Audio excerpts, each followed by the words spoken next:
Good morning. मैं microwave spectroscopy की next class ले रहा हूँ। इस पिछली वाली क्लास में मैंने आपको बताया था कि ये जो अलाउड रोटेशनल एनर्जी लेवल है यानी अनुमत घूर्णन ऊर्जा स्तर है, उसको इस सूत्र द्वारा निकाला जाता है, यानी एप्सिलॉन बराबर बी जे इंटू जे प्लस 1 सेंटीमीटर इनवर्स। अब ये जो बी होता है ये क्या होता है? घूर्णन स्थिरांक। और जे क्या होता है? घूर्णन क्वांटम संख्या। जे का मान जो होता है वो होता है 0, 1, 2, 3 इस तरह से होता है। तो ये जो मान है जब हम इसमें रखते हैं जे का मान 0, 1, 2, 3 जब रखते हैं तो हमें इस प्रकार से अनुमत घूर्णन ऊर्जा स्तर प्राप्त होते हैं। जैसे मान लो मैंने जे रखा 4, ये रहा जे 4, जे का मान 4, तो यहाँ पर कितना हो गया 4 और 4 प्लस 1 यानी कितना हो गया 5 इंटू 4 यानी 20 हो गया, तो 20 बी आ गया। ये सेंटीमीटर इनवर्स में वैल्यू। ऐसे ही मान लो मैंने जे का मान रखा 10, तो 10 ये हो गया और 10 प्लस 1 यानी 11, 11 इंटू 10 यानी 110 बी सेंटीमीटर इनवर्स के रूप में होगा। अब ये रोटेशनल ऊर्जा लेवल बनाने से आगे क्या बेनिफिट है? तो हम कहते हैं कि जब मॉलिक्यूल एक पर्टिकुलर लेवल में होता है और जब वो जो रोटेशनल माइक्रोवेव एनर्जी का एब्जॉर्प्शन करता है, तो ऐसी स्थिति में उसका ट्रांजिशन होता है एक लेवल से हायर एनर्जी लेवल की ओर। यानी अगर वो ऊर्जा का अवशोषण कर रहा है तो वो क्या करेगा, उसका ट्रांजिशन होगा कहाँ से? नीचे से ऊपर, ऊपर से ऊपर, फिर इस तरह से ऐसे ट्रांजिशन होगा, जिससे हमें क्या मिलता है? माइक्रोवेव स्पेक्ट्रा, या जिसको हम कहते हैं रोटेशनल स्पेक्ट्रा प्राप्त होता है।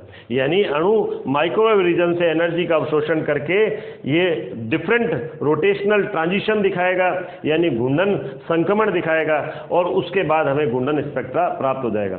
अगर मान लो मॉलिक्यूल जो है माइक्रोवेव रीजन की एनर्जी को इमिट करता है, तो ऐसे में हमें क्या प्राप्त होता है? ये मॉलिक्यूल जो है वो हायर लेवल से लोअर लेवल की ओर आ रहा है, यानी हमें इमिशन स्पेक्ट्रा प्राप्त होगा। अब हम कहते हैं कि मान लो J बराबर 0 से और J बराबर 1 की ओर मॉलिक्यूल जा रहा है। J बराबर 0 से J बराबर 1 की ओर मॉलिक्यूल जा रहा है, यानी कहाँ से? 0 से 1। तो ऐसी स्थिति में उसको कितनी एनर्जी एब्जॉर्ब करनी पड़ेगी? तो हमें पता है इन दोनों के बीच का अंतर कितना है? 2b सेंटीमीटर इनवर्स के रूप में। हम उसको बदल किस में सकते हैं? जूल में ही बदल सकते हैं। तो हम कहेंगे कि ये 0 से 2b की ओर गया, तो इसको कितनी एनर्जी एब्जॉर्ब करनी पड़ेगी? 2b। तो हम यहाँ कैसे लिख देते हैं? यानी J बराबर 1 और यहाँ पर हमने कर दिया J बराबर 0 इस प्रकार से, और दोनों का अंतर कितना हो गया? 2b माइनस 0 बराबर 2b सेंटीमीटर इनवर्स। तो हमें जो स्पेक्ट्रा प्राप्त होगा वो हमें कहाँ पर प्राप्त होगा? 2b पर ही प्राप्त होगा। यानी हम कैसे लिखेंगे? फाइनल हम इस प्रकार से लिखेंगे, ये J बराबर 0 से, थोड़ा मैं बड़ा लिख देता हूँ, ये स्पेक्ट्रल लाइन, ये इस प्रकार से स्पेक्ट्रल लाइन हमें प्राप्त होगी। यानी ये इस प्रकार से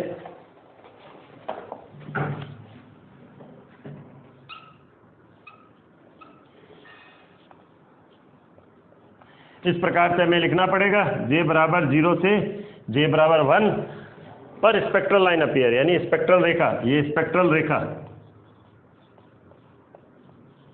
कहाँ से? J बराबर 0 से J बराबर 1 के लिए। और वो कहाँ पर होगी? वो इन दोनों ऊर्जा स्तर के अंतर के बराबर होगी, यानी J बराबर 1 से J बराबर 0, और वो कितने पर प्राप्त होगी? 2b centimetre inverse. ये तो हुआ फर्स्ट रोटेशनल एनर्जी लेवल। अब हम नेक्स्ट की बात करते हैं। मान लो अब वो गया कहाँ से? 1 से 2 की ओर, J बराबर 1 से J बराबर 2। तो अब वो कितने पर एब्जॉर्ब करेगा? तो वो ऐसे करेगा, J बराबर 1 से J बराबर 2 स्पेक्ट्रल रेखा प्राप्त होगी, और एब्जॉर्ब कितने पर करेगा? वो एब्जॉर्ब करेगा J बराबर 2 से, इनका दोनों का अंतर ले लेंगे, J बराबर 1, यानी हमको कितने पर प्राप्त होगा? J बराबर 2 से J बराबर 1, इन दोनों का अंतर। तो अब ये कितना हो गया? ये 6b माइनस 2b, यानी हमें कितने पर प्राप्त हो गया? 4b सेंटीमीटर इनवर्स, यानी इन दोनों के अंतर के बराबर। तो हम इस तरह से बाकी लेवल के लिए भी निकाल सकते हैं। जैसे अब हम कहेंगे मान लो 2 से 3 की ओर गया, तो स्पेक्ट्रल रेखा हमें कितने पर प्राप्त होगी?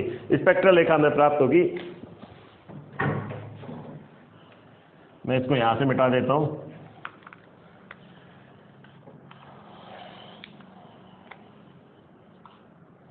J बराबर 2 से j बराबर 3 पर, स्पेक्ट्रल रेखा में कितने पर, दोनों के 2 से 3 के और दोनों के अंतर के बराबर, यानी कितना हो गया 12 माइनस 6 यानी 6b सेंटीमीटर इनवर्स। ऐसी j बराबर, ये j बराबर 3 से j बराबर 4, तो दोनों के अंतर के बराबर यानी ये वाला 3 से 4 यानी 12 माइनस 20b माइनस 12b यानी कितने पर आ गया ये 8b पर सेंटीमीटर इनवर्स। ये रेखा स्पेक्ट्रल रेखा की प्राप्ति हम बता रहे हैं।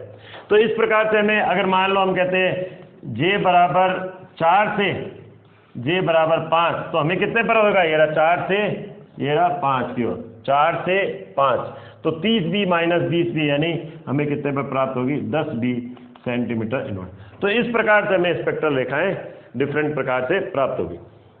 तो पहली हम देख रहे हैं कहाँ पर, ये फर्स्ट वाली हो गई एक तरह से, ये हो गई 2b पर, सेकंड वाली हमने कह दिया 4b पर, थर्ड वाली हमने कह दिया 6b पर, फोर्थ वाली हमने कह दिया 8b पर, फिफ्थ वाली हमने कह दिया 10b पर, इसी तरह से 6b है। अब मान लो 6b 7th आगे पूछा जाता है, तो हमें कोई एक पर्टिकुलर फॉर्मूला इसके लिए बनाना पड़ेगा।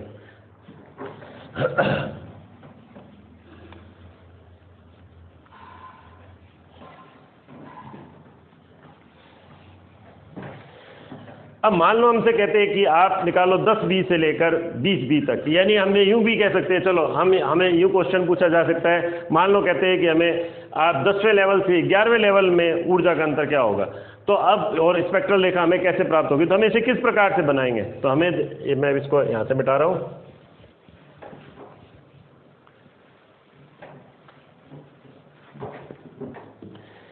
अब मैं एक फॉर्मूला बनाता हूँ, यानी स्पेक्ट्रल रेखा है, किसके लिए बना रहा हूं मैं, j बराबर j से j बराबर j+1, यानी क्या कर दिया मैंने, j बराबर j से j बराबर j+1, ये स्पेक्ट्रल रेखा, और ये किसके बराबर होगा, ये दोनों के अंतर के बराबर होगा, यानी इसके माइनस इसके, यानी j+1 की जो ऊर्जा होगी उसमें से j की ऊर्जा को घटा देंगे, यानी 5 और 6 मान लो कर रहे हैं, तो 6 में से 5 की ऊर्जा को घटा देंगे।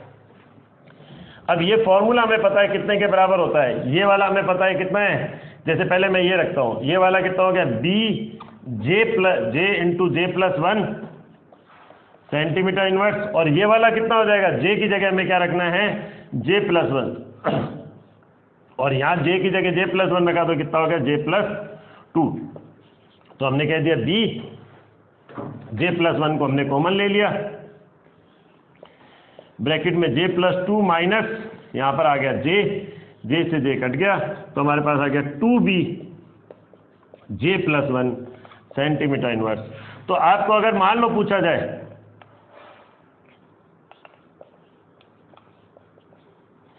मान लो आपसे पूछा जाए j से j+1 के लिए स्पेक्ट्रल रेखा कितने पर प्राप्त होगी, j से j+1 संक्रमण के लिए स्पेक्ट्रल रेखा कितने पर प्राप्त होगी, तो हम कहेंगे 2b j+1 सेंटीमीटर इनवर्स पर। मान लो हमसे कह दिया जाए 10वें लेवल से 11वें लेवल के लिए, जो 10वें लेवल से 11वें लेवल पर अणु के संक्रमण के लिए जो ऊर्जा है वो कितनी आवश्यक होगी, या हमसे पूछा जाए स्पेक्ट्रल रेखा कितने पर प्राप्त होगी, यानी आवश्यक ऊर्जा या स्पेक्ट्रल रेखा, अब वो कितने पर प्राप्त होगी, तो हम क्या कर देंगे, यहाँ 10 रख देंगे और यहाँ 11 रख देंगे, और यहाँ j की जगह हमने कितना रख दिया 10, तो हम कैसे करेंगे 10 से 11, सॉरी ये वेव नंबर के रूप में हो गया, या हम कहेंगे 11 से 10,